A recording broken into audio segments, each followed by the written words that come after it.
اللہ کے یہ فیصلے ہیں، آزمائشیں تو آنی ہے۔ آ جائے جب آزمائش تو پھر اس کو دور کیسے کر سکتے ہیں؟ 4 کام آپ کو زندگی کی ہر مصیبت سے محفوظ کر دیں گے۔ سب سے پہلا کام جو آپ کو کرنا ہے وہ ہے استغفار۔ میں اور آپ اگر اپنے آپ کو ہر قسم کی مصائب سے محفوظ کرنا چاہتے ہیں، وَمَا كَانَ اللَّهُ لِيُعَذِّبَهُمْ وَأَنْتَ فِيهِمْ، اللہ ذوالجلال نے یہ پیغام دے دی، وَهُمْ يَسْتَغْفِرُونَ۔ جب تک استغفار انسان کرتا ہے اللہ ذوالجلال اسے اپنی حفاظت میں رکھتے ہیں۔ دوسرا کام جو کرنے والا ہے، جو بہت معمولی سمجھ کے چھوڑ دیا جاتا ہے، اسمحوا یسمح لکم، تم لوگوں کو معاف کرو اللہ تمہیں معاف کر دیں گے۔ ارحموا من فی الارض یرحمکم من فی السماء، تم زمین والوں پہ رحم کرو گے آسمان والا تم پہ رحم کرے گا۔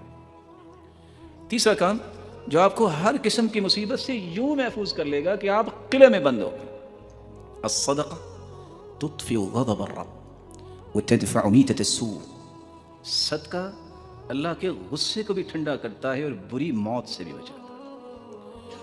اور آخری بات، یہ دعا کثرت سے کیا کرے، اللہم انی اعوذ بک من زوال نعمتک وتحول عافیتک وفجاءۃ نقمتک وجمیع سخطک۔ اے اللہ میں تیری پناہ میں آتا ہوں، من زوال نعمتک، جو نعمت، صحت کی نعمت، مال کی نعمت، قوت کی نعمت، نیکی کی نعمت، کوئی بھی نعمت، اللہ میں تیری پناہ چاہتا ہوں یہ نعمتیں مجھ سے زائل نہ کر۔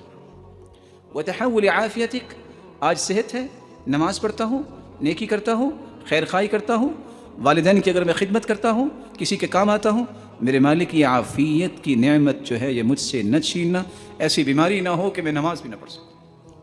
وفجاءۃ نقمتک، اور اچانک سے ایسی مصیبت نہ آئے کہ جس کو میں برداشت نہ کر سکوں۔